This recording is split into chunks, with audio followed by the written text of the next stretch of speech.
Traumatic brain injury. The way I could describe it is just you're afraid. You're afraid of, am I going to start forgetting things? Do I want to talk?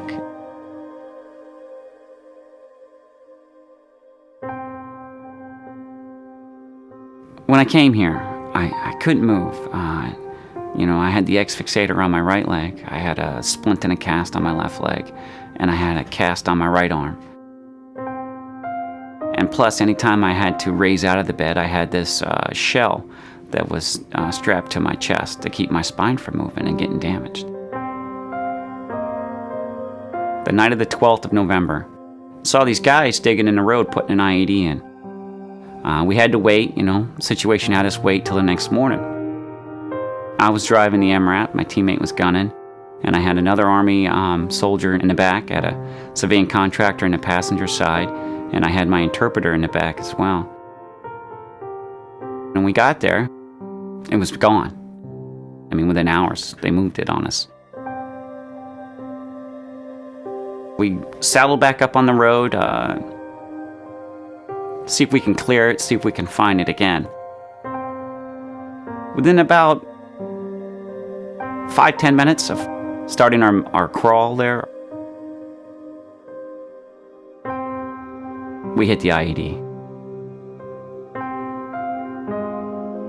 It blew me through the steel-locked door.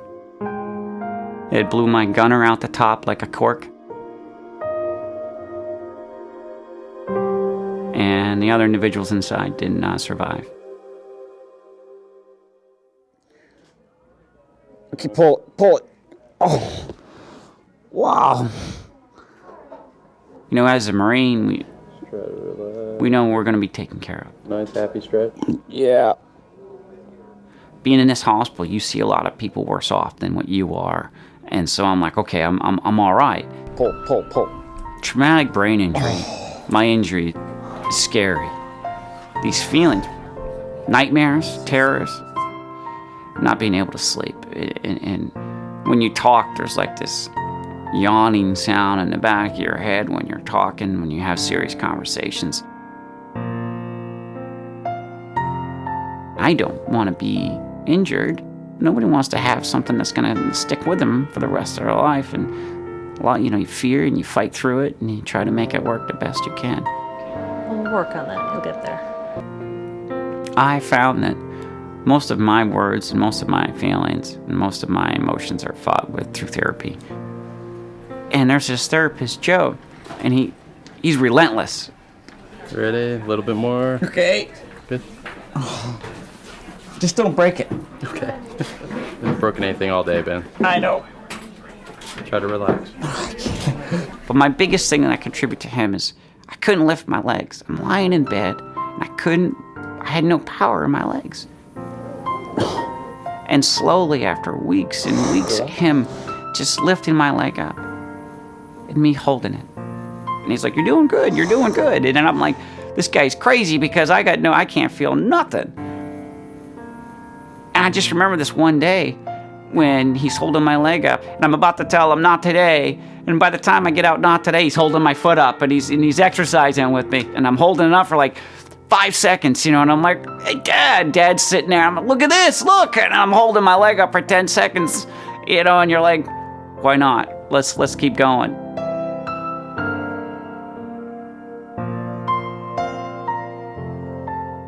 He's been my confidant when I've had my hardest days, my hardest times. You need that person to talk to.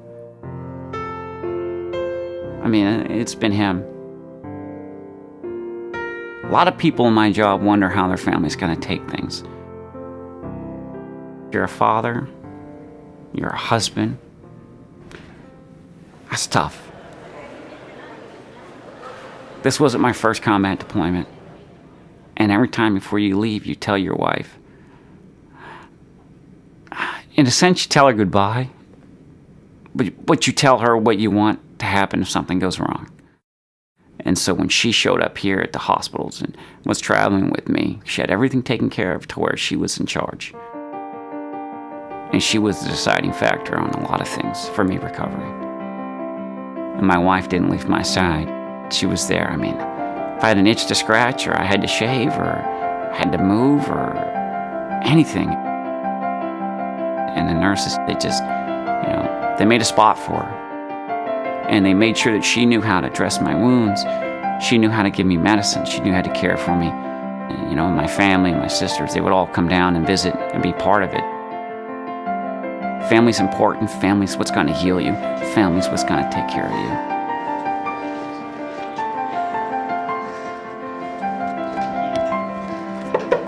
Is Dad around? Watch this, Moo. Watch. Watch me fall on my tail end. No, you won't. Watch this, babe. Oh my God.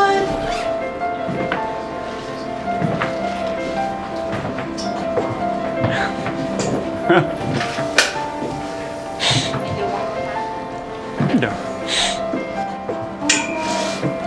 Good girl. Good job. You're a patient here for so long, then you go back to your family. Let's go. He's gone.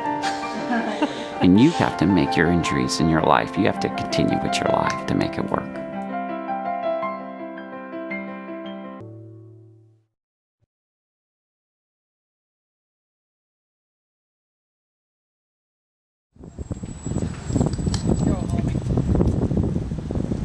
There's not enough words that can describe how great it feels to just to be dad again. Not the Marine, not the husband, just to be dad. And that's all they know and that's all they see. So it's fabulous to be back home.